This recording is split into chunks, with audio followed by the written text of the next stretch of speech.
have either a health potion, a an hourglass, or one of your personal belongings.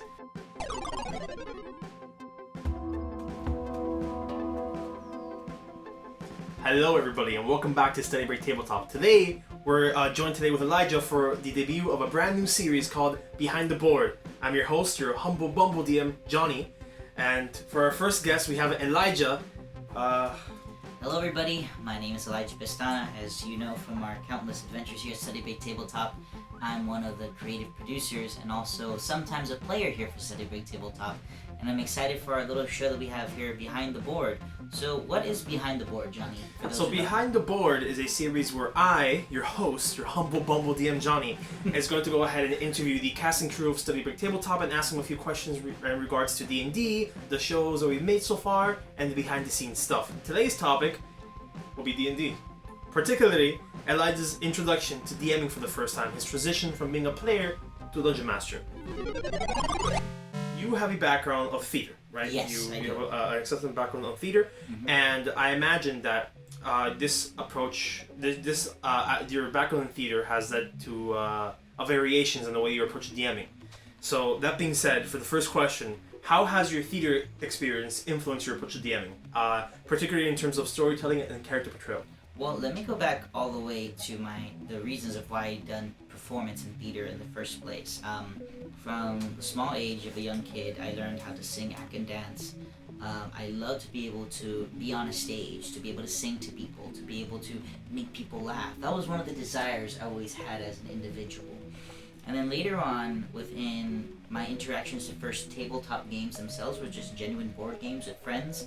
But then when I started going into college, I got introduced to Dungeons and Dragons. This was like around when we were in the pandemic, people were shut in, and people did not really have a way to express themselves. Like, I can't go on a stage because everybody's out in the pandemic, take care of themselves in quarantine. Right. But I got introduced to shows like Critical Role, Dimension 20, and then from there I saw that I was able to create unique and captivating characters who have an intricate backstory, and to do what I love above all, which is improvisation, which is probably one of the best aspects I can say when it comes to creating characters, whether a player or a game master, is being able to improvise on your feet and to be able to follow what's put in front of you. So then from there, I was trying to go look for various people who played Dungeons and Dragons, which where we are in Miami, Florida, the community at the time was not very strong. You had most people doing online games, various people from doing different sessions, and an online game is different from an in-person game. So then I had the opportunity by meeting you and many other people from FIU, shout out to Florida International University, Panthers, we began doing our show for Study Break Tabletop. And then from our connections with various groups to TBK and to Gone Games, I had the opportunity to, rather than being a player, watching a person behind the board doing their show, you have me being able to become a DM or a game master. So the best thing that I love about performance is being able to improvise behind the spot, being able to be confident, because a lot of people, when you're in front of the show, you don't really know what to say at times. People have what are called stage fright. So imagine you telling a story to a bunch of your friends, you have somewhat of a stage fright too, but for me, I'm confident in whatever story I'm going to say, because I know that in the end, it's not me telling the story. It's me and my players, the people that I'm joining in, are creating this narrative that's unique. Right, it's collaborative. Yeah. And also the different voices. I mean, that's what I love to do. I could be, ooh, Hobble Gobblestone, or, Lucian Augenstein. The voices that helped me a lot with the theater as well. So I think when it comes to that, my experiences within theater have been great to be able to help me at tabletop games. Amazing. Wow.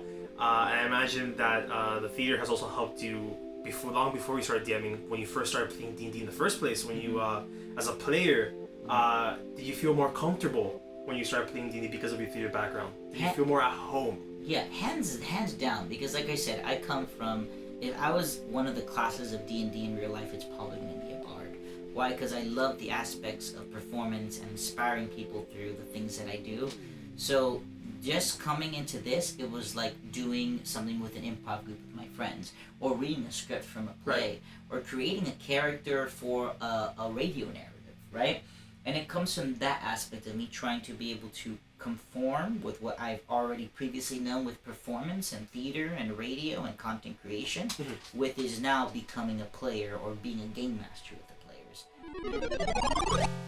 So, Elijah, I know that I had the privilege of being your first ever in-person dungeon master. Yes? Yes. How did the experience from online D&D to in-person D&D feel? Like, what was the difference? Which one do you prefer? I mean, of course, the in-person experience is the best. Because like I said, I came from a time where we had, like I mentioned before, the quarantine, the pandemic. Nobody could be in their houses, right? And only the times where I met people was like, oh, I have a session. So like, oh, how can I be in your table? I was like, no, everything's online. So first of all, the relationships are different. Right. Because like I said, most of the people that I met had friend groups. They already had their own cliques. They already had their own moments. I came in, I couldn't have those moments with people. That was one of the things that were different. Also, the storytelling. I mean, you have a moment where everybody's in person. You're part of the shareable story. It's hard to do that when you have an opportunity to go look at the internet or to go to look at extra browsers. Distractions. Or a lot of distractions, exactly. And I mean, when I was with you for Arcane Academia for that first session, I mean, I looked at how all the other shows that I've seen of D&D and tabletop games were, and I'm like, man, this is this and more.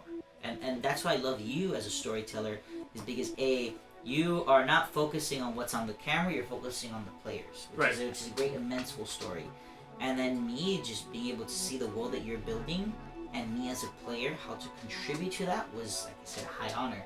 Like, for example, moments when you and I were playing off as Kitsune with the Mother Goddess and the beloved drunken father. Very fun roleplay. Yeah, very, very fun. And like I said, I was like, wait a minute, I had ideas of what my father could have been, but then your ways of spinning is like, you know, this is the right fitting moment for what Kit is. And that's what I love about, you don't get that within a digital game where it's like there's moments where you play off one another. You usually, as in a player, you have your own set of skills and your own objectives and the GM themselves, but there you're able to have a lot of more push and pull, where you put something and I put something. Right, because something very important as well is in person we have body language, right? Yes. And you can single people out. It's more difficult to do this so be like, online. hey, look at my 2 nat 1s. Sorry, hand stuff, you know, but just things like that. Gotcha. Okay. And I really saw when I think that first roleplay moment as a kid, I really saw your theater background shine there. Yes. With the voice and the way you were roleplaying and the way you gave me, because I give players tools to roleplay. Yeah. But as a player, you're also giving me tools as a DM to roleplay with. Yes. Like the whole gimmick with your father and the drinking and going down the hill. It was like beautiful. Yeah. Yes. Lady Luna Bell. I mean, he's there somewhere, you know. And then from there, it's like, wait, is he? Are you lied to me? No. And then we start rolling. And what's crazy is that it's not only us as the player, you as the DM. The dice are the other person playing the story. They resolve indecision, like like what ifs, and it's awesome. I'm glad you had a great time for your first in-person D&D. Yes. Now, you weren't just a player, however, you're also a producer. Yes. And production team. And how did you balance that? How did you balance between being a player and being the producer? Well, for one thing, I couldn't step on your toes as a world builder because I can't say, oh, what's gonna happen to the creature or what is the HP stats of the Manticore? Should we fight it or not? Because that destroys the world building aspect of you as a storyteller, right? And for me, I had a vision way a while back as one of my final capstone projects. It was like, hey, I was with Elise Lopez, who was at the time the general manager of the radio station. And she's like, hey, as a person wanting to work on the radio station, what do you want to do? I was like, I would love to do a D&D game. It's like, oh, you like Dungeons and Dragons? Yeah, well, my boyfriend does this, and he has a cool dungeon master, blah, blah, blah. And then I say the stars aligned with Study Break Tabletop, where I literally had the time to meet you, and I got you into my radio show listening with Eli, and we had these specific, like, genuine moments where it's like, you know what, I feel that it's time to do this project. And then I come, even before being a player, I was a producer where I said, hey, I want to have a show. I want to be able to find the right players. I want to get the right equipment. I want to get the right storyteller. Shout out to Adrian behind the many beloved camera there. to be able to make what this is, because it takes truly a village to make this project and these shows happen. It's a group effort. Exactly. Collaboration. So everybody just showing what piece and their intention is. And with this passion project that we're in, I love so much. And I guess from the producer aspect, I cannot step on your toes. I can just give suggestions of where we can go, and depending on what you give me, I'm able to say, okay, if we're gonna get a battle board, we gotta get a camera for a battle board. Right. Most of this stuff we're doing for the first time. Yeah, it's a lot of communication. It's a lot of understanding boundaries and kind of just like D&D, real life also has to have a series of session zeros to establish clear communication, boundaries, and respecting each other. Exactly. But most importantly, we're working towards a common goal, right? And so we're always trying to do what we think is best for the show, for the production, for everything. All right. Well, that being said, I think it is time to figure out what's behind the board for our minigame section. A minigame session? A minigame session. Okay, then I guess we set up for what's behind the board. Indeed. Hey, welcome back to Behind the Board, where we're going to debut our first minigame, aptly called Behind the Board, a game where Elijah and I have both taken 3 items from our personal homes, and we have placed one of these items behind our DM screens. The goal of the game is to guess which of the 3 items we have placed. We will take turns asking each other a series of questions. First one to guess correctly wins. I bet you won't guess what my item is. I mean, the way we set it up is actually crazy. Like I said, we're trying to figure out your thing. Alright, you wanna just determine who goes first? Okay, sure, ready? Rock, paper, scissors, shoot. Rock, paper, scissors, shoot. Alright, okay, DM against player. Alright, Elijah. Please introduce what you have, the 3 items you have on the board. Of my 3 items that I have placed behind my board, the items that I could have in place are a figurine of a holy warrior, a McTrans action figure with a chopping wood axe. McTrans? What is that? That is not the question that we're asking today. Okay. The question is that what's behind this board? I don't know what that is. Of course you won't know. And a set of novice lockpicks. Gosh. Alright. What about you, Mr. Dungeon Master? What items would you possibly have? I have either a health potion, an hourglass, or one of your personal belongings. One of my personal belongings? What have I given to you? Now I'm scared. Have you been to my house, Jonny? But it's my turn. So do me a favor. Okay. So it's the figurine, the set of lock keys, and what was the other thing? So it's a holy figurine. A holy figurine. A holy warrior. A set of lockpicks. Okay. And a trans action figure. I have a really easy way to limit the first one. Shake it. You want me to shake it? Shake the item. Give it a proper shake. Thing is, it's... Okay, that's not the lockpicks. Okay. There's no way it's the lockpicks. Okay, now you're up. Alright, now I'm up. Is this something that I've seen you use before in a game? It was never used. It was never used, but it had an intention of being used. Yes. Oh, okay. Alright. Yeah. Okay. Does this... Okay, I mean, the flaws behind this game. Yes. This object... The untamed chaos behind this game! Does this object... Can you use it to open the door? Maybe, yeah. You can use anything to open the door, Johnny. With brute force, attack, with skill. Can you use it to pick a lock? Yeah. I can say so. Okay. I can say so. Go ahead. Is this a symbol that symbolizes something, or is it actually what it is? So, for example, you said a health potion, right? Is it a true vial of something, or is it an interpretation of something? It is truly what it is. Okay. Okay. Does the object you have selected, can it be utilized as a miniature in the game? Answer truthfully. Can you repeat the question and phrase the question? Because I have to use lawyer legalese. Yeah, so just to let you know, you cannot use a lockpick as a miniature in the game. Can this object be utilized as a miniature in a game, like a D&D game? I mean, by using setting, none of these could be used because they're not the proper dimensions. So the answer is no. Okay. So none of these can. I mean, yeah. Okay. Just by size. Europe. Yeah. Can you repeat your question to your items one more time? What could be? Hourglass. Yes. Potion. Mm-hmm. Personal belonging. Dang it. Did I give this to you before we started Arcane Academia? Yes. Okay. Before we started recording, but after we started production. Yeah. Okay. Do you have personal attachment to this item? I significantly do. But within this one in front of me, yes. Okay. Is it a set of rings? It might be. Okay. Dang. Your turn. Okay. Is the item that you have selected, okay. The answers aren't objectively yes or no, right? So. Yeah, I think we gotta be more Yeah, concrete because there's a lot of things happening at this point. Yeah. Trying to figure out what's going on in this game. Is your item? Is it something that? Do you use it in your? Do you use it in your everyday life? Well, I have not used this currently in my everyday life, but I have what's called an everyday carry. Everyday carry? Mm-hmm. Okay. I have a bunch of holy warriors and items. Okay, gotcha.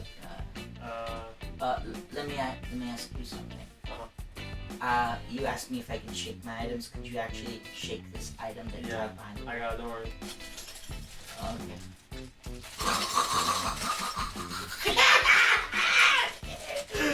Oh my gosh. Okay. Okay. Alright, I got it. Okay. I got enough of a shake. Yeah, I'm gonna guess it. We have one attempt to guess it correctly, right? We can say one or two. This is the first time we're doing this, so if you think we need to have two or one, because alright. I'm gonna guess it's still the Holy Warrior figurine. No, but I will give you another chance later on. Yeah, you're up. Yeah, I guess we're trying to figure out in the middle of the game, is it... Hourglass not that big. But I'm gonna say you probably have a set of little holy potions. What's your final answer? That is my guess of the set. The potion? Of the potions. You're incorrect. Damn it, okay, fuck. Now it's my turn. Okay, yeah, more sets of Is questions. it the toy? No. Not the figurine, you said it was a figurine? A toy? Yeah, like a little toy, a holy warrior. Is that a toy added? It's not Is it log picks?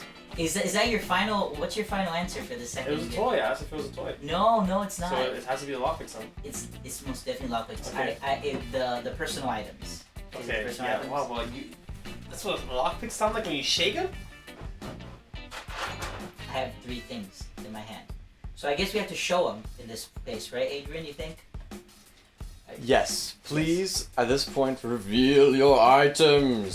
So... You have to guess what it is, you have one more guess. Yeah, I guess it's my personal item, right? Is it my personal item that I gave you, which is a set of, it's a bunch of like figurines and stuff that you can use for your adventure in Arcane Academia? That's my final guess. Yeah. Yes, I remember, it's a bunch of necklaces and shit, yes! I need to get this back to you, actually. No, we're gonna use it for any other adventures. Yes, I remember the figurines. Show this. I guess you go first. So describe what's in there, for example. A bunch of rings, that's all it is. A bunch of rings. Rings and necklaces.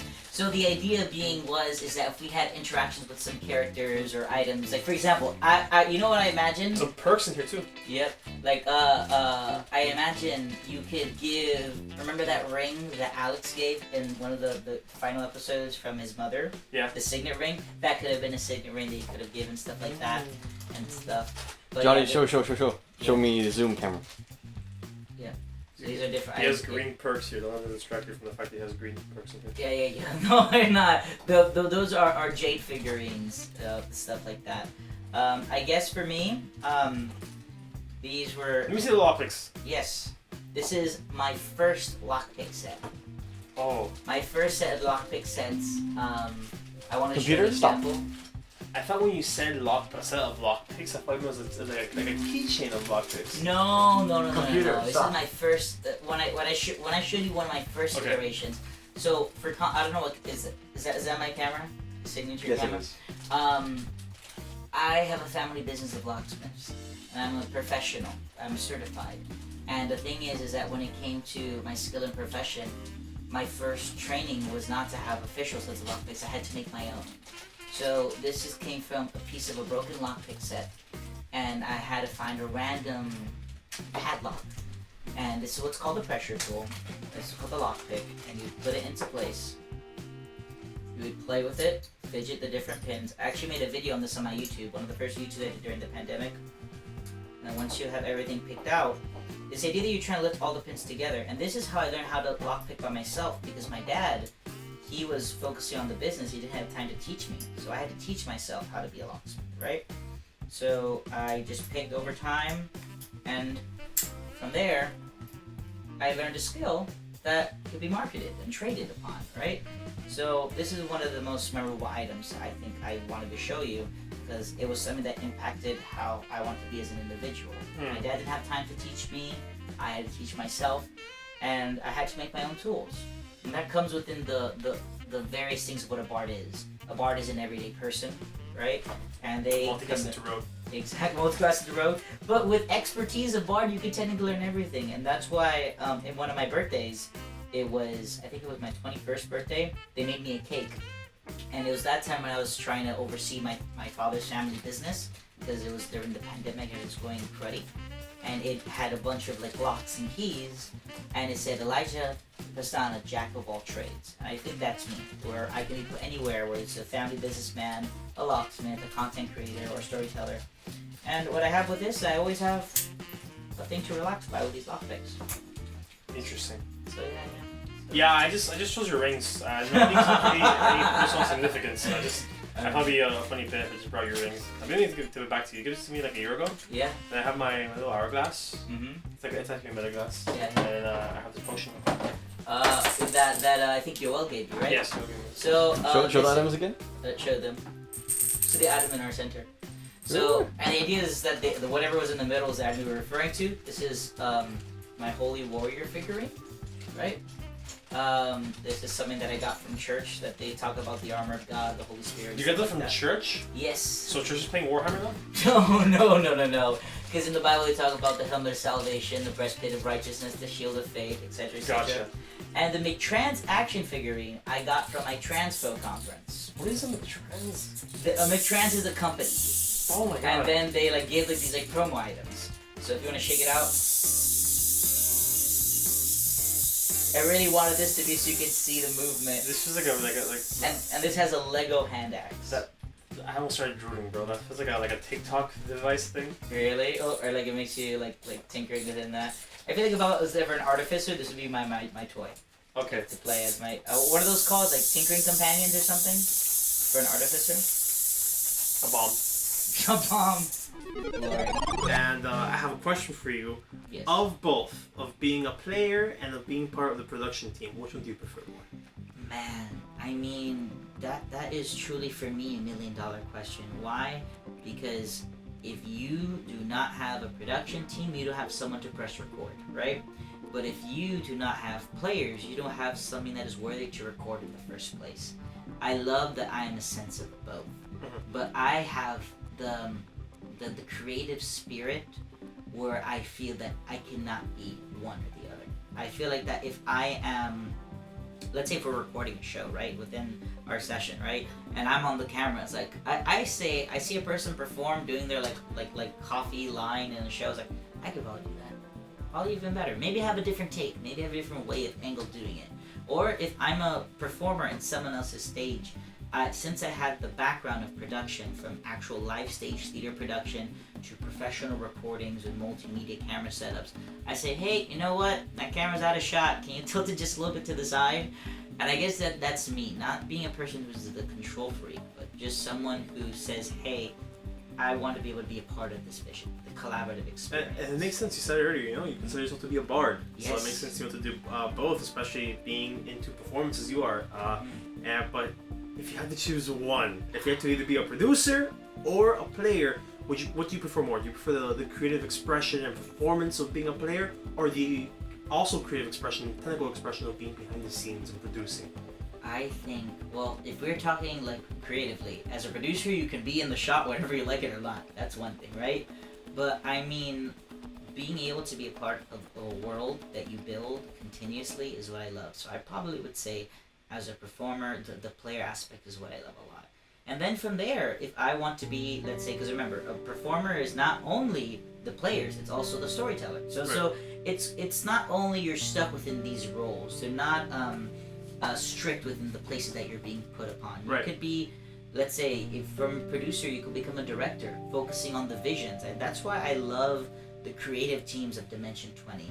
Because you have people like Rick Perry, who develop these amazing creative sets. And you have Michael Schabach, who is the visual director, who focus on what camera angles and stuff. And Carlos Luna, who is the digital producer. These different people share their passions and their different strengths and interests. So I guess for me, I always have the performative aspect in me, but from the desire of wanting to create a beautiful story, especially in Study Break Tabletop, it's the producer. But I guess the first thing in my heart is always going to be the performing. How can I be able to make somebody laugh? How can I make somebody have a great experience with what I am?